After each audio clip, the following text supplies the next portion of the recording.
All right, we understand there are military aircraft in the area, and every aircraft in the area is being scrutinized. As we heard earlier, no planes are being allowed to take off.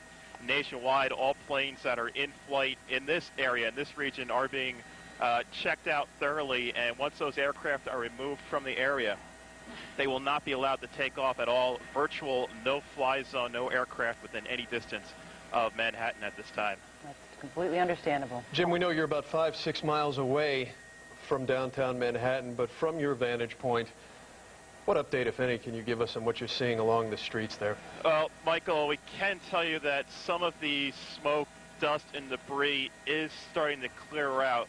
Earlier, we were unable to see anything on the lower half of Manhattan. We are currently looking towards the Battery Park area, and we could see some buildings now becoming visible that we were unable to see earlier. We have noticed a lot of boats heading away from the lower Manhattan area, boats that were possibly down at the ferry terminal near Battery Park, or also along the west side, the lower west side. Now we can tell you that the smoke itself is drifting out towards Brooklyn and Queens. We can see one line of smoke that extends clear out to pretty much Coney Island at this time. As we mentioned earlier, some of the buildings that were covered completely earlier now becoming somewhat visible towards the lower west side of Manhattan. We should remind people that are trying to get information that the phone lines, as you'd imagine, have been overwhelmed. And Jim, still word that travel into and out of the city completely restricted. Yeah, that's correct. All of the bridges and tunnels have been shut down. We have noticed that not only the Hudson River crossings, the Port Authority crossings, but many of the city crossings. The Verrazano Bridge is shut down. The Bayonne Bridge is shut down as well, and we can just urge people to stay away from the city at any cost. Do not try to go anywhere near Manhattan because of all this emergency response that is needed to get in there and do what they need to do. Sure. Battery Park City, of course, highly, not only the financial district and employees working there, but there's a highly residential area too. A lot of apartment buildings in Battery Park City. That's primarily what it consists of, and you got to worry about those people as well. We're efforting videotape from the ground. These are going to be, when you get ready to see them, they're going to be fresh pictures, unedited pictures of course, people running, rescue crews trying to help. And we want to warn you that we have not been able to see them, and you'll be seeing them live as they happen. But again, you're looking at, okay, let's go ahead and roll that tape. Oh, this is tape of the initial explosion of World Trade Center 1 on your left side of your screen, and that's the collapse there earlier today, about 10 o'clock of World Trade Center 1. Yeah, very difficult to keep track of time in these types of events. However, we can tell you, of course, that the first crash happening before 9, the second one 18 minutes later, and then, of course, a third explosion and collapse of one tower, followed by an explosion of another. Now, here is that unedited tape. People covered in soot and debris, screaming, in shock, no doubt. Firefighters covered in soot, debris that, of course, is traveling for miles. The two towers, 110 stories tall each, and as Michael O'Looney reported a moment ago, 40 to 50,000 people working in those towers every day. A national alert. All federal buildings in Washington, D.C. have been evacuated, and, of course, they're trying to evacuate all the buildings in lower Manhattan, no doubt. All firefighters, off-duty firefighters have been called, and you're looking at incredible debris, pieces of glass, of paper, parts of the buildings covering it looks like a desert almost. Looks like the aftermath of an earthquake. We heard from Lou Young a few moments ago who said that it felt like an earthquake. Now, Marcia Kramer is standing by at our information center, and Marcia, you've got more details for us. Well, actually, Lisa, they're very grim details. We're hearing from intelligence sources that there were actually 8 planes that were hijacked and that 5 are still in the air. So that means that we've only heard from 3 planes, the 2 that hit the World Trade Center, the 1 that hit the Pentagon, and there are still 5 planes in the air. We don't know where they were hijacked from, and we don't know what their intended targets are. But right now, intelligence sources tell us that the Air Force is scrambling to try to identify the locations of the 5 other planes that have been hijacked and to see if they are intending to hit other targets in the United States. What we're also being told is that the likelihood of this attack is that it's a coordinated attack that was brought together by various Middle East groups that were acting together, possibly in concert with Osama bin Laden. So far, no group has claimed responsibility, but it's clear from the breadth of these attacks that it had been in the planning for quite some time, you know, months, possibly a year, and it's probably in retaliation for U.S. support for the Israeli government. Again, there are 8 planes, American planes, that have been hijacked. 5 are still in the air. 3 have hit, 2 here in Manhattan at the World Trade Center, and 1 at the Pentagon in Washington. Marcia, we had reported a moment ago that there was a large plane crash in western Pennsylvania, about 80 miles southeast of Pittsburgh. Would that just be a horrific coincidence? Well, actually, we had reports about 20 minutes ago that there was a plane that had been hijacked in Pittsburgh and was headed for either Northern Virginia or Washington. That may have been the plane that crashed. If that's the case, then there's still 4 more planes in the air. But again, the report is that a total of 8 American planes have been hijacked. The Air Force and military intelligence are scrambling to try to take these planes out of the air before they can do any damage. It's possible, obviously this is speculation, but it's possible that the plane that crashed out of Pittsburgh may have been targeted by a military missile to try to take it down before it could crash into an American building. Okay. John Slattery, we're worried about you. He was in Lower Manhattan, right near the World Trade Center. We understand he escaped and is now set up near the scene. John, can you hear me? Plugged into this thing, I don't know. All right, he's having difficulty hearing us. We'll go back to John in just a couple of moments. Let's talk again with Michael O'Looney, who's joining us here on the set. Give us some further Michael, the big news that Marcia just reported about 8 planes hijacked today, 5 still in the air, and their whereabouts unknown at this point. Fighter jets scrambling over New Jersey. There's a virtual no-fly zone throughout the country, especially in this area. No planes being allowed to take off nationwide. The AP reporting that a large plane crashed in western Pennsylvania. CNN reporting that a hijacked 767 is now circling an airport near Northern Virginia. And again, those 2 towers came down this morning, both hit by planes. Tower 1 hit around 9 o'clock, Tower 2 at 9:18. Both towers later collapsing. And again, as we've been saying, 40 to 50,000 people working in those 2 towers on an average day. 200,000 people passing through that complex each day. Apparent car bomb at the Pentagon. Part of the Pentagon has now collapsed. City Hall has been evacuated. All off-duty firefighters here in the city are being asked to report to work. New York City public schools are in a lockdown now, although PS 89 and PS 234, which are in that downtown area, the students there are being walked to PS 41. They've probably been walked out of there by now. Sure. The parents can pick them up. That school is located, again, PS 41 at 116 West 11th Street. All bridges and tunnels closed into and out of the city. And primary day, which had been such a big story this week, now fading. That's canceled by the Board of Elections. Absolutely. And as Michael had mentioned, the FAA shutting down all aircraft takeoffs nationwide. All inbound international flights have been diverted to Canada. Cindy Hsu in the newsroom with a further look at today's developments. Cindy? Okay, Michael and Lisa, well, we're just hearing that Israel has evacuated all its diplomatic missions around the world.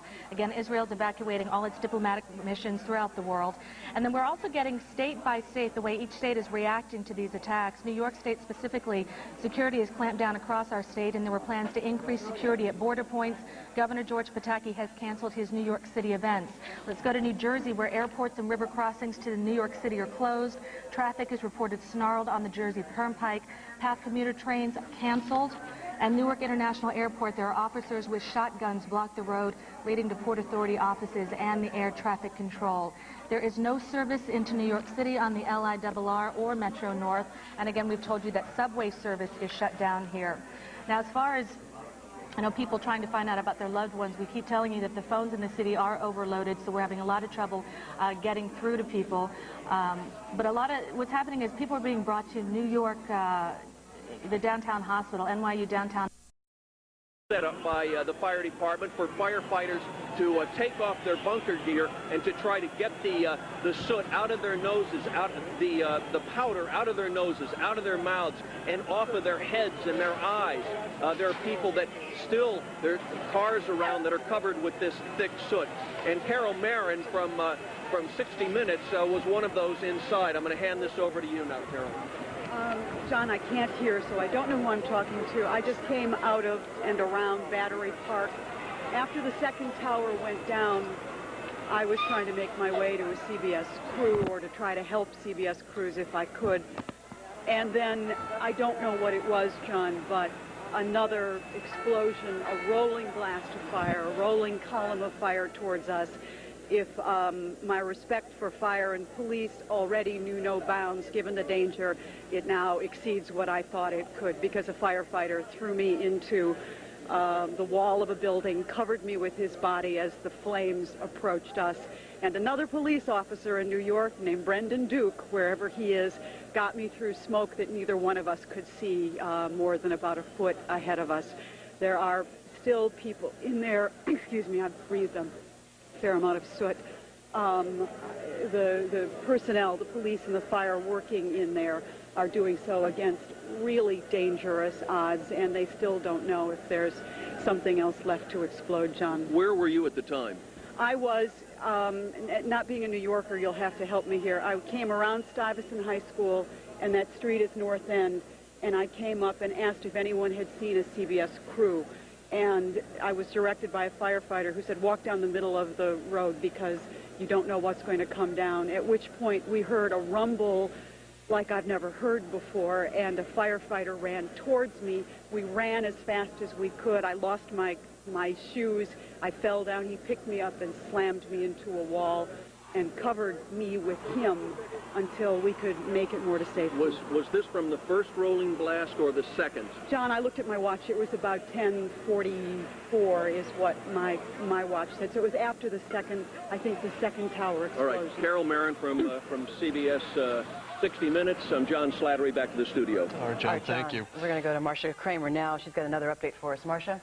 Well, you know, we're trying to keep track of those 8 hijacked planes. We now have word that one of those planes may be in the area near Dulles Airport. Again, one of those hijacked planes may be in the air near Dulles Airport.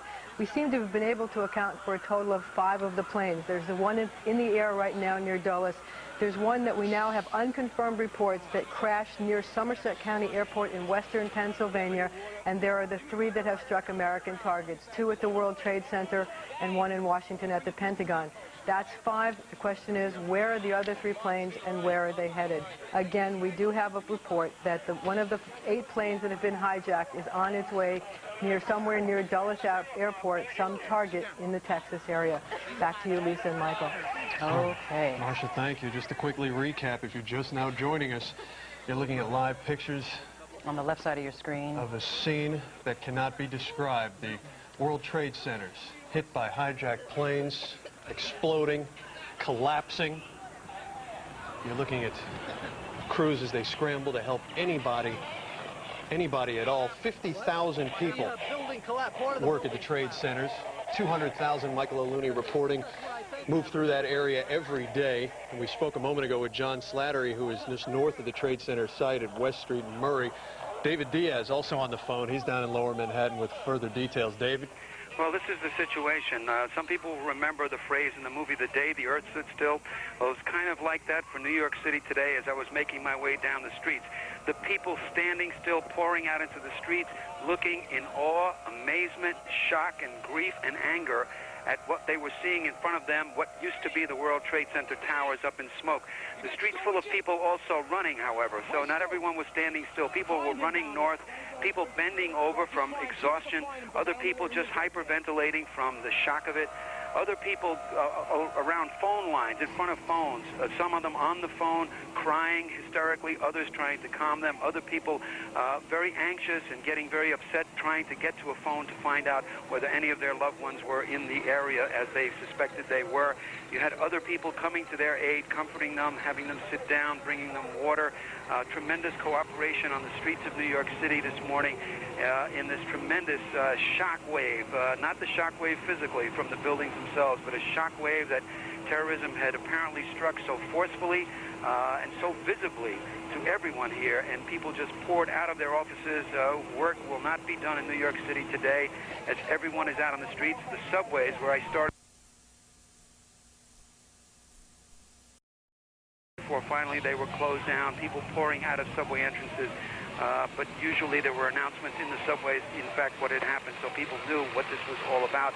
But that also added to the edge in the subway system, because once people started hearing this and assuming at that point, not even knowing that it was terrorism, suddenly, of course, thoughts started to come into people's heads that maybe some bombs would be planted in the subways as well. So terrorism means striking terror into the hearts of people. That has been accomplished, because New York City is feeling terror today, and the streets are filled with people experience it, and the grief and the uncertainty that follows all of that. That's the scene as I've seen it on the streets as I've approached the World Trade Center, 7th Avenue, 6th Avenue, 8th Avenue, and all of the surrounding streets. Almost all of the movement is northbound, people trying to get away from the scene of the explosions, fearing that there are more to come. You're still seeing debris and soot all around you, David? Yes, the clouds keep billowing. The soot actually seems to have not reached much further at this point than just about Canal Street. And the wind is blowing mainly towards the east. So I would expect that it is being carried towards not only over the South Street Seaport area, but into downtown Brooklyn, the Brooklyn Heights area. I suspect would be getting a pretty big dose of it as well. All right. David Diaz, stay close. Yeah, you know what, while we're waiting right now a further report from our Todd McDermott, who's been working the information on the phones all morning long, we want to reiterate to parents as you're watching this whole scene unfold, there are schools in that area, as you're well aware of, and those children in PS 89 and PS 234, students from those schools have been taken to PS 41. Students from PS 150 have been taken to PS 3. Those students are under what's called lockdown. They're not being released on their own. They're just waiting for parents to get there to pick them up. But frankly, folks, from the pictures that you're seeing here from Chopper 2, there is no telling how long it will take you to get to those children. Hate to interrupt you. We got to go to Jennifer McLogan, who's live at JFK Airport. Jennifer, take it away. Kennedy International Airport right now entirely closed down. We're in the midst of a terrorism sweep behind me. Cars are being inspected. Individual air terminals are being emptied as canine units that walked before us a short time ago and explosive experts make their way through. Gridlock on the ground. Skies are empty of planes, but billowing smoke from those towers can be seen. It's very, very visible here. No one wants to fly, even if they could. Everyone is panicked about being hijacked. That's what they're telling me. Their lives forever changed by today's horror. The control tower is being evacuated. People feel helpless, confused, unable to make a decision. We are outside the American Airlines terminal. Its employees now being evacuated, worried, hurt, concerned about co-workers and passengers that may have been on that plane out of Boston. It is a nightmare that no one wants to experience. It is a nightmare that nobody wants to we want to awaken from. And we're a little, I was distracted there because a gentleman from the airlines has just come up and told me that we must evacuate now because they're still worried about bombs, even here at Kennedy. Okay. Sure, Lisa, Michael. Jennifer, thank you. Yeah, we appreciate it. And let's go to Todd McDermott. He's been working on a report in our information center. Todd, what can you tell us? Well, first of all, there are now reports from CBS News that a plane apparently has crashed at or near Camp David, the weekend White House, if you will. Right now at the White House, they have decided they are making plans right now to get all the major leaders of the government out of Washington. Also, another key element here as we try to piece together who did this and why it happened, it has been pointed out, it is the anniversary, September 11th, of the Camp David Accords. Again, speculation that the reason this attack has taken place is in retaliation for U.S. support of the Israeli government. Also, we have reports that the jet that has been circling Dulles Airport in Northern Virginia, perhaps to launch another attack on the Pentagon, is surrounded by American Air Force F-16s right now. Again, that is believed to be another hijacked aircraft at this time. They are trying to hail that plane, but it has been surrounded by F-16s. Obviously, in this situation, should another attack perhaps be possible, it may be up to the Air Force to decide to shoot that plane down. Again, we have no confirmation that is a plan at this point, but they have surrounded the aircraft as they try to determine what the next move is, but that is believed to be perhaps another hijacked aircraft. Again, another key here is the responsibility. Who will take responsibility for this attack, if any group ever does? There have been various reports from the Reuters news service of unconfirmed taking responsibility for this attack. So far, we do know that one well-known terrorist or pro-Arab, anti-Israel faction has denied responsibility for this attack. It remains to be seen whether anyone eventually takes responsibility, but we do know, again, there is a report of another plane down near Camp David. Further reports that the American government is making plans to evacuate all government leaders from the Washington, D.C. area. And Michael, Lisa, back to you. Hey, Todd, real quickly, Marcia Kramer reported earlier that we had heard perhaps 8 planes had been hijacked, and we are trying to account for as many as possible. Does that crash at Camp David lead us to think that perhaps there are more than 8 planes? Actually, right now, CBS News has reported that the FBI says 4 planes were hijacked before they crashed into targets. It still remains to be seen if there are actually more still in the air. Okay. So at this point, we can't confirm just what else is out there, Todd. Exactly. Thanks very much, Todd. We're going to take you now and show you the tape from the ground. This is it on your left side of your screen of the explosions from the ground as people from the ground saw it. The billowing smoke, the incredible smoke. This happened earlier this morning as we try to recap. If you're just joining us at 11:12 this morning on this September 11th. An amazing day. At 9 o'clock this morning, World Trade Center Tower number 1 exploded because a plane crashed into it just before 9 o'clock this morning. Unbelievable then 18 minutes later, another aircraft crashed into World Trade Center Tower number 2. And then approximately 10 o'clock this morning, one of the World Trade Centers, there's a plane on the left side of your screen, if you're just joining us, of the plane crashing into Tower number 2, just after about 9:20 this morning. And then shortly after that, Michael, one of the towers collapsed suddenly. Tower number 2 collapsed around 10 o'clock this morning, and then Tower number 1 collapsed at around 10:30 this morning. Followed by a plane crash at the Pentagon, partial collapse there at the Pentagon as well. A fire at Washington Mall, which at this point the source had not been determined, and an explosion at the State Department, which had been called a car bomb. And as Todd McDermott just reported a moment ago, another plane crash, perhaps CBS News reporting now, at Camp David. And there has been some speculation that today is the anniversary of the Camp David peace accords, and perhaps this may be in retaliation for those accords. In addition, there was a large plane crash also being reported by the AP at Somerset County Airport, which is 80 miles southwest, or rather southeast of Pittsburgh. And we're not sure about that 767 that was reported hijacked from Pittsburgh that was approaching Northern Virginia Airport. Could that be the one that crashed in Camp David? We're not sure. We're trying to get confirmation on exactly the case there. We have crews everywhere, everybody. We've talked with John Slattery. We've talked to Lou Young, who said it was like an earthquake. David Diaz said it's like the day the earth stood still. People are incredulous as they stand out in the streets with their mouths open.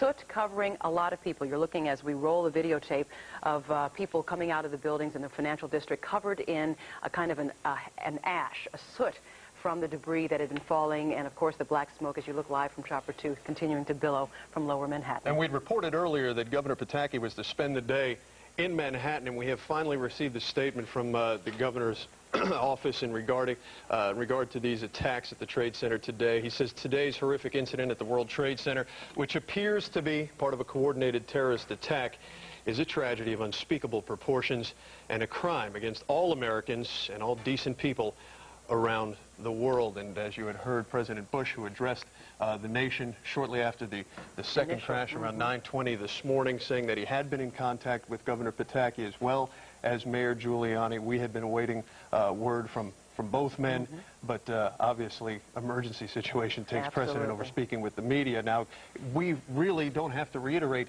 the large nature of what you're witnessing here as America is on full lockdown.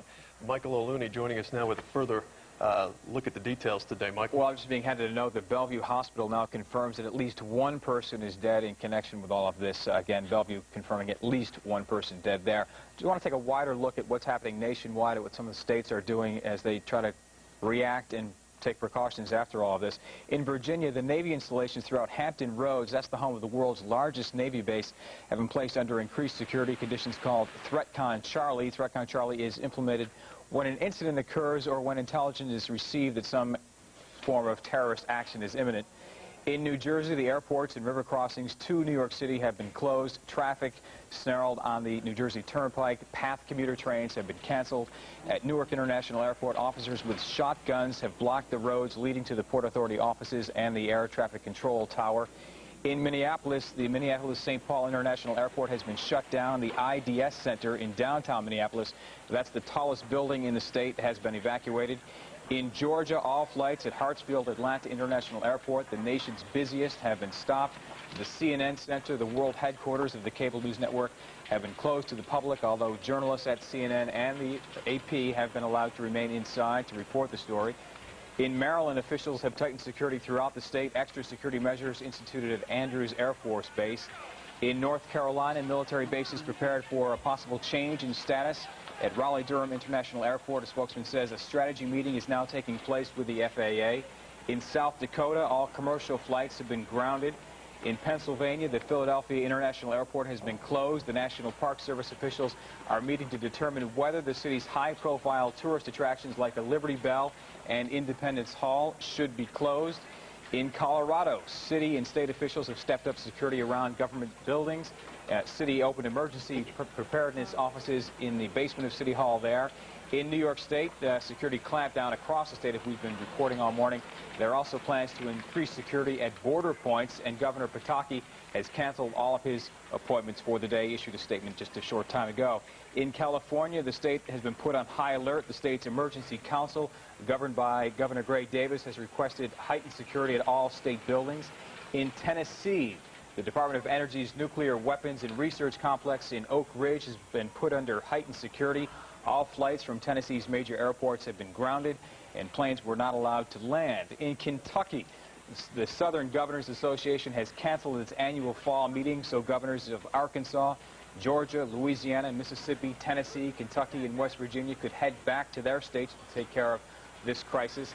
And in West Virginia, a chemical plant, security has been heightened there. Flights out of Charleston's Yeager Airport and at West Virginia's largest, they have been suspended there as well. Again, a no-fly zone virtually across the country as the FAA shuts down all takeoffs as they worry about these 8 hijacked planes that we've been talking about. A few still, their whereabouts unknown. The 3, yes, we understand. Finally receiving word, by the way, from Mayor Giuliani, his first remark only saying that he has a sense of the horrendous number of lives lost. And to that end, let's go back to Marcia Kramer, who's in the studio with an update. Marcia? Well, what we have now is we have eyewitness reports of F-16 fighter planes circling the Capitol to protect the Capitol, but we also have reports of major loss of life at the Pentagon. That's a development that could cripple our ability to respond to this terrorist act in a quick fashion. CBS News is reporting that the FAA does have a recording of some of a message from the terrorist in one of the planes that crashed into the World Trade Centers. The message was apparently made just before impact. And also, I can tell you that Canada has now shut down all of its airports as well. Again, we are still looking for 4 of the 8 hijacked planes. We don't know where they are. And there are no reports as yet about whether the President and members of the key leadership of the Congress have gone into the underground bunker that exists in Washington to protect leaders in times of crisis. Thank you, Marcia. Let's go to Paul Moniz, who is live at Bellevue Hospital. Paul, give us the latest there. Well, Lisa, as you can imagine, this is a chaotic scene here. We are just on the side of the building. Let me tell you, what you're seeing are people walking from the World Trade Center and around the World Trade Center. These people are not injured, but badly shaken up. They say it is a horrendous situation down there with smoke, chaos, and they just wanted to get as far north as possible. Now, as for the injuries, we are being told that there are 30 minor injuries here at Bellevue Hospital, 5 major injuries, and 1 DOA. The person joining us now is James Saunders. He is the press officer for the hospital, and I understand, James, that there is a need for blood. Tell us about that. We're making an appeal right now for folks to come in and donate blood.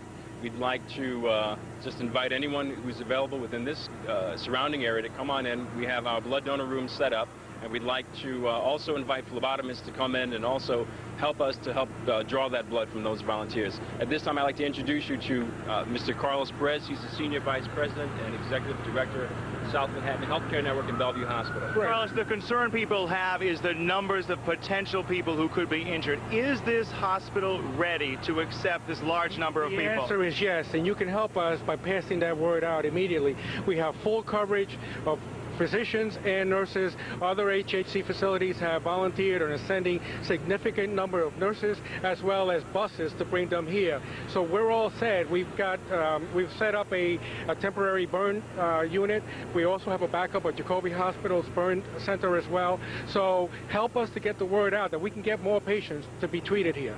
Few questions for you. Obviously, people concerned at home about their loved ones. Where should they go if they suspect the loved ones might be here? We have set up 2 areas where they can come to the hospital, and we can provide them with any and all the information that's available to them at this time. And you are also setting up triage centers in front of the hospital, so they don't even have to come into the emergency room? That is right? correct. That is correct.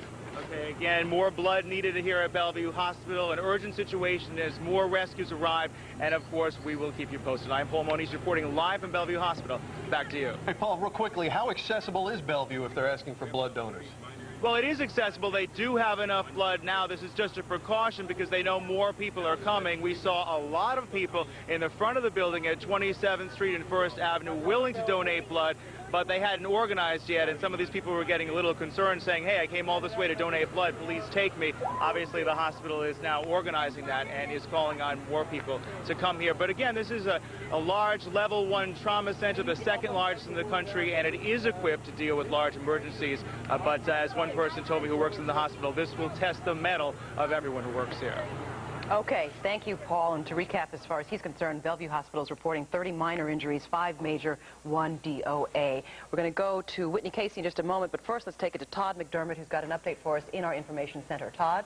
Lisa, as best as I can tell, the latest reports say that this plane that we talked about near Camp David was actually forced down by U.S. Air Force aircraft. It is believed that aircraft was on target for another attack on the Pentagon. Again, a second attack on the Pentagon. We have heard, you just heard, there may be heavy loss of life at the Pentagon, but our latest report is that the Air Force did force down yet another plane near or at Camp David that was targeting the Pentagon. Also, a report from CBS News that just 3 weeks ago, Osama bin Laden, the most wanted terrorist in the world, had promised an unprecedented attack on U.S. interests because of this country's support for the nation of Israel. Again, that was just 3 weeks ago. That report coming out of London from CBS News. Again, we're trying to keep track here. The number of airplanes in the sky, we do know that the American Airlines is now saying they have lost contact with 2 more flights. 2 more flights that may have been hijacked. They have lost contact with the pilots on both those planes, and we'll get more information as soon as we can. Lisa, Michael, back to you. All right, Todd, thank you very much for clarifying that. One quick note as we prepare to go to Whitney Casey, who's over at St. Vincent's. We have received word that that entire area, Lower Manhattan, being evacuated and locked down because of now a fear of gas leaks, which would certainly follow suit in an instance like that. Let's go now to Whitney Casey, standing by at St. Vincent's Hospital. Whitney, what can you tell us? Well, right now we've got the count at 152. St. Vincent's here has 800 beds.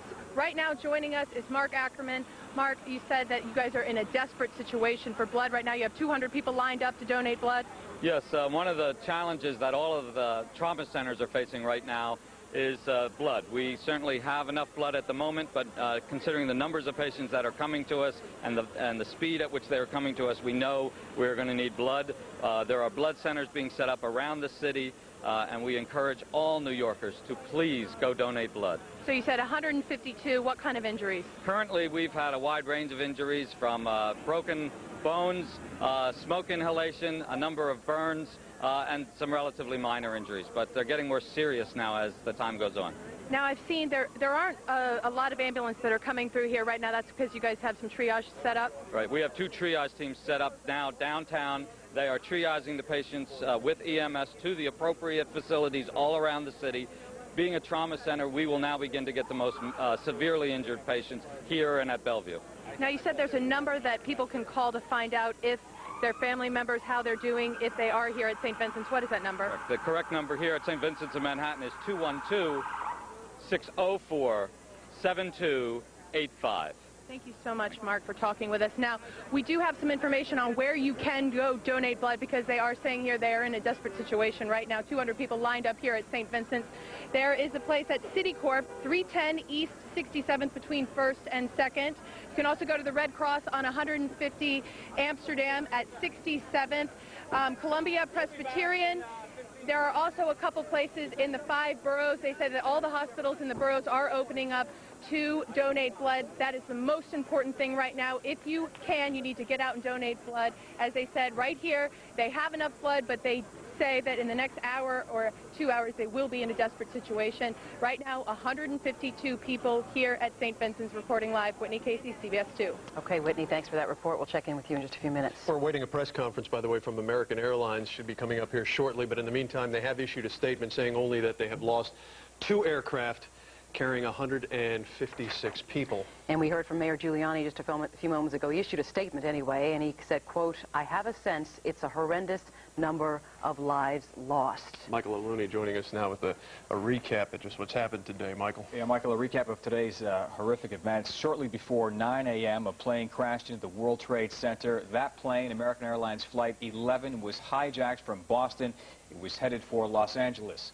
About 2 minutes after that first crash, around 9:15, another plane smashed into the second World Trade Center tower. There are reports that plane took off from Newark Airport.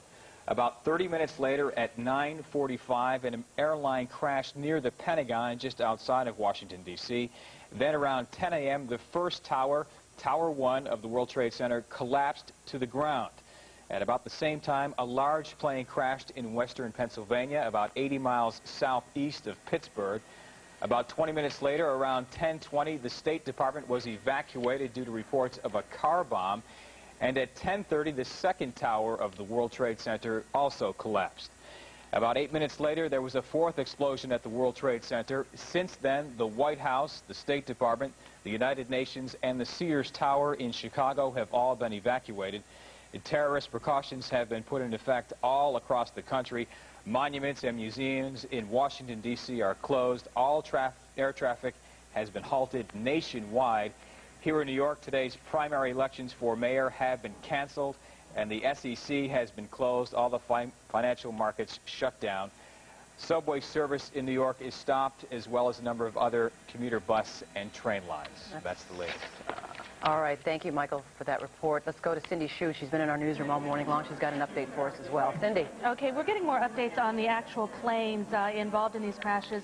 Number one, American Airlines says it has lost 2 aircraft carrying 156 people. Again, American Airlines, and we had mentioned that the first plane was the American Airlines Flight 11 from Boston to L.A.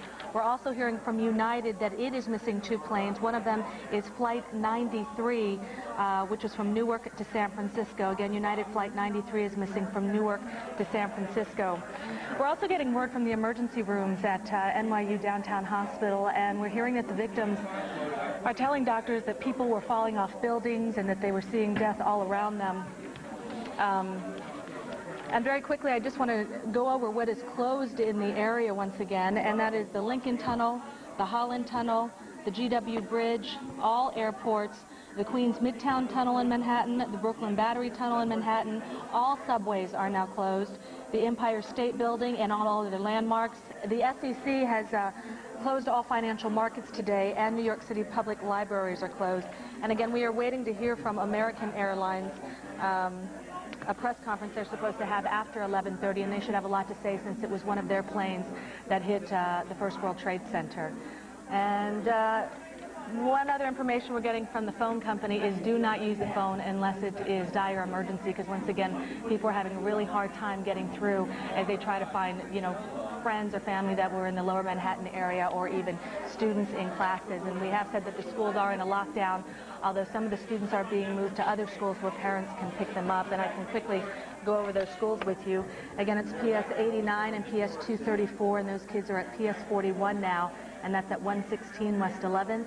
Kids from PS 150 are now at PS 3, and that's at Christopher and Hudson, and that's where parents can pick up the students. Michael and Lisa? All right, Cindy, it's actually Todd McDermott and Lisa and Angela Ray here joining you now. If you are just joining us, we want to recap what has happened today. Again, it has been a terrible 2.5 hours in the lives of all Americans. Shortly before 9 o'clock this morning, a plane crashed into the World Trade Center. That plane, American Airlines Flight 11, was hijacked from Boston. It was headed for Los Angeles. About 2 minutes after the first crash, around 9:15, another plane smashed into the other tower of the World Trade Center. Now, there are reports that the plane took off from Newark Airport. That has not been confirmed yet, though.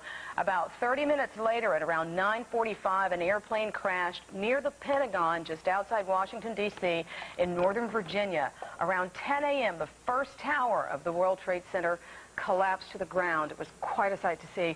And at about the same time, a large plane crashed in western Pennsylvania, about 80 miles southeast of Pittsburgh. Now, about 20 minutes later, around 10:20, the State Department was evacuated due to reports of a car bomb. Again, though, senior law enforcement officials tell CBS News that did not happen. We'll try to get more information on that for you. We do want to break in as we recap for you that Newark Airport has been evacuated. Again, Newark Airport has just been evacuated. As you know, airports across the United States have been shut down. All air travel has been stopped.